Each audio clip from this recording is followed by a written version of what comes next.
Hello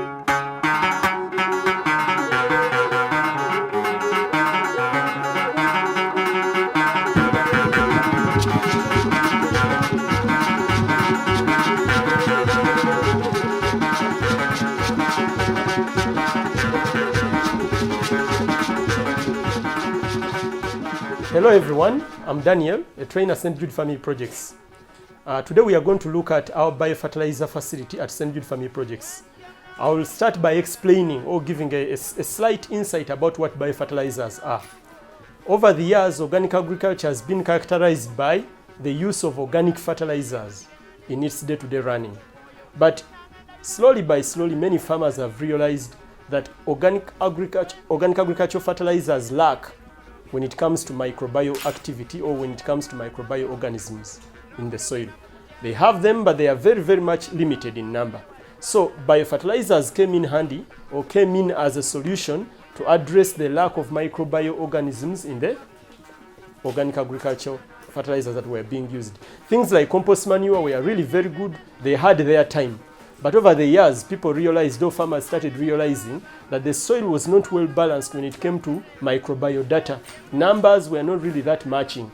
You know, microorganisms are really very crucial in helping the soil to perform to its best. Why? Because they help in the chelation process. With chelation, you actually make elements or mineral elements available to the roots of the plant so that the plant can now take them on. And to do that, you need microorganisms, both macro and microorganisms, but most importantly, microorganisms, which are the bacteria and other important microbial data that lies in the soil. So in this facility is where we synthesize that. You will see that the way we synthesize all the biofertilizers inside here is way too simple. When we talk of a lab, we are not talking about machinery, equipment, or what, because most people think a lab should be like that. But when we are dealing with organic agriculture or when we are dealing with permaculture, agroecology, and all those related concepts, we actually want to simplify the science that we use in the utmost best way possible so that each and every farmer, even the poorest farmer in the world, can take it on. We want to blend very much close with nature. We don't want to make things so complicated because farmers will get frightened and might think that things don't work simply because of the cost of equipment or the cost of producing the many other various fertilizers that are required to work in an ecologically balanced system. So with biofertilizers, they help us balance the ecological system. So what we do here is we are simply synthesizing microbes that are important for soil formation, as we are going to see.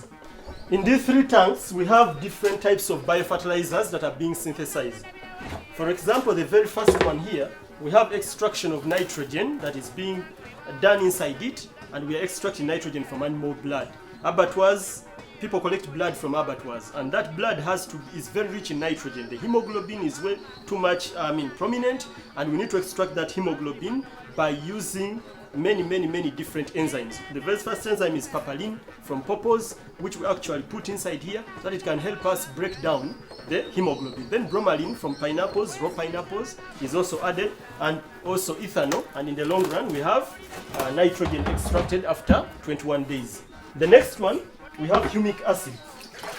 This is humic acid that is extracted from humus, from just the environment around the farm. We collect that, we put ethanol, and then we incorporate everything within, and then after 21 days we have humic acids that are really very vital in use in the soil because they aid in adding vital acids that are responsible for allowing enzymatic action in the soil. Here we have this.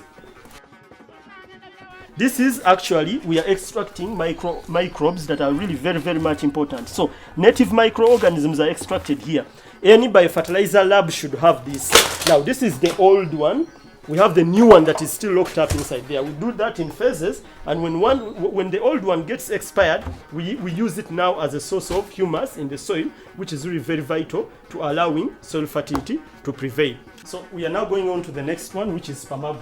Perma is one of the most best soil reconditioners that is required to help plants actually perform.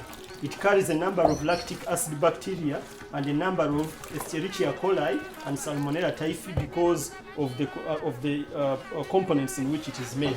It is made out of cow dung, Cow dung is collected from the animals. Like you always know, we have zero grazed animals on the farm. So we collect cow dung and then we use it to actually come up with this. Cow dung has a number of important microbes that are required in the soil, like Nitrobacter, Escherichia coli, Lactobacillus. And then as an additive, we also add milk. Milk, because it is rich in lactobacillus, is the very main inoculant of lactobacillus that we require inside here. This lactobacillus goes into the system and eats through the spermagro that we've made to actually help expose the nutrients that are inside it so that they can actually go into the soil and be utilized further by the microorganisms inside. Here, we actually have to add water. We have to add milk, we have to add cow dung, and then keep commixing until we get a paste-like substance that is now utilized after 3 days into the fields where we require it to be used. So all these various biofertilizers that have been synthesized in the tanks must be tested before we roll them out to the various gardens that we have at the center, or various test gardens. So what we do, after collecting them from the other tanks, when they are ready, we bring them down here and start carrying out different tests for different amounts, for different crops, for different biofertilizers, and then later on we can carry out an analysis and find out what is performing how and under which amounts before we actually advise our farmers that you should use these quantities for these and these crops in their fields. One of the most important biofertilizers that has been very, very much influential and essential in helping us in the field, especially in reconditioning the soils of most of our extension farmers, is Bokashi. My colleagues here, especially Godfrey, are going to take you through a session in how Bokashi is made and how it comes up as an end product that comes in handy to substitute compost manure, which is an organic fertilizer. Thank you very much. Godfrey, take on. You're welcome. Thank you, Daniel. Now I'm going to take you through the procedures and the materials that we do use in making the Bokashi as a very fundamental fertilizer. Let me first explain what is here. We are having poultry litter here. We are having the blacker thing that is biochar, which is got from charcoal. We are having ash, the one he's mixing. Then we have cow dung that is on the other heap. Then we have maize bland.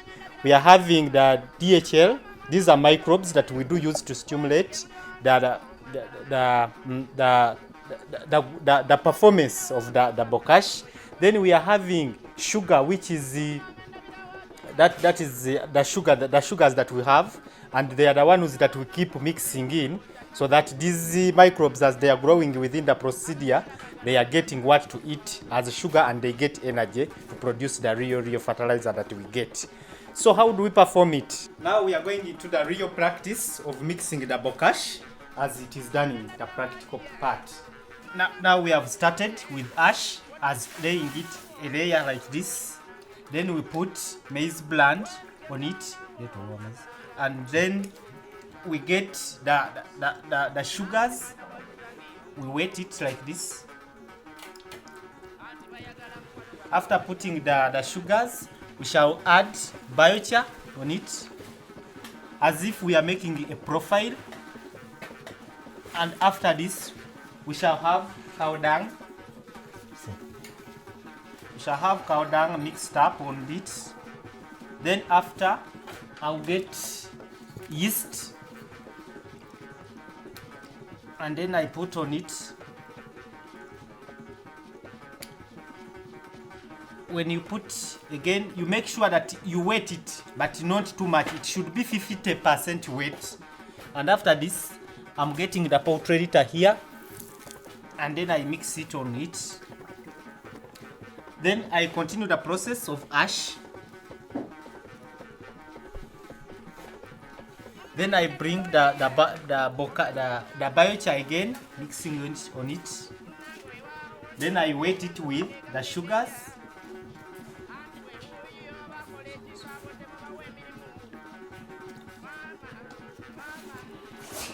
Then I'm putting cow dung now to create a balance within the mixed up concentration of the Bokashi. Then I put the feed, which is maize bland. Again, I put a stimulant, which is the yeast, and which will break down the carbohydrate of sugars. Then I add again the poultry litter.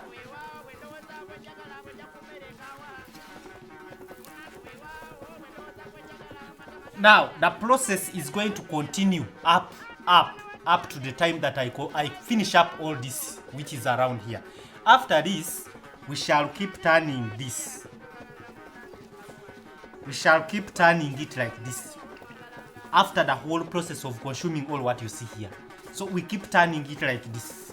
What we are looking for is removing that deficiency in the fertilizers that you see here, so that we can have a completely balanced fertilizer. So when we turn it like this, we shall keep the heap. After well turning, we shall keep the heap like this and see the moisture content. Once it is 50 like this, we keep it for some time.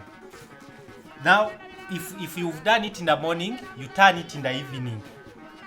You turn it once, and again you turn it once. So you keep turning, and this will be ready for after 13 days. So this one, it is the best because you can time it, and it is not time consuming as it was before, as we are doing the composite fertilizers. So this is the best way we do it here at St. Jude Family Project, and it is the one that we use in our group of farmers around the groups that we work with. So this is the presentation, the simple presentation of how Bokashi is done. So from down, you've seen that we've seen a number of other biofertilizers down there, and this is also another one that is very cheap to synthesize on the farm.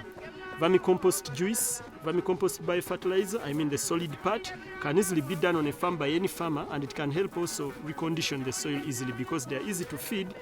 I mean the vermicompost, I mean the worms, and also the cow dung that comes off as a result of cattle day-to-day practices can easily be used to synthesize a number of other products, byproducts of vermicompost that can really be very, very important in reconditioning the soil and also